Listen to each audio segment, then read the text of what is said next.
mission à l'avouer que je viens de voir tout à l'heure du vice-gouverneur des provinces. Ça voudrait dire qu'en principe, et le gouverneur et le vice-gouverneur se trouvent au même moment dans un cas d'empêchement.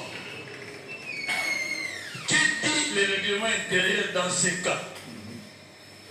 Peut-on considérer cela comme un refus du gouvernement provincial de se présenter devant l'Auguste Assemblée, ou pouvons-nous considérer que nous nous trouvons dans un cas qui n'est pas prévu dans notre règlement intérieur?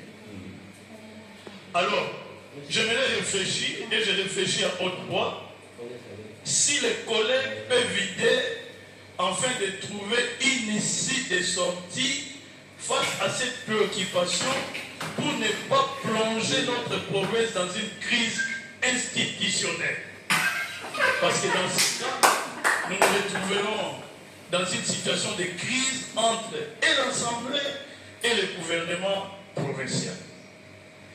De l'autre côté, Monsieur le Président, honorable membre du bureau, chers collègues députés provinciaux, la situation politique de l'ère apparemment nous empêche à avancer.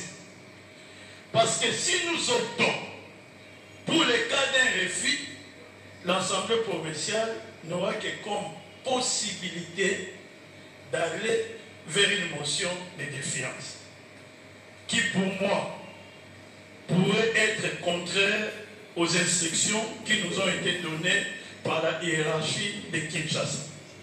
Raison pour laquelle, Monsieur le Président, je propose à l'Auguste Assemblée, comme l'interpellation après les 8 jours francs tombe caduque et que l'État se trouve dans une situation d'empêchement, que nous puissions décider ici, en tant qu'Assemblée provinciale, de constituer une commission d'enquête parlementaire pour pouvoir vérifier toutes les allégations soulevées par notre collègue Servin. Le règlement intérieur de l'Assemblée provinciale est clair.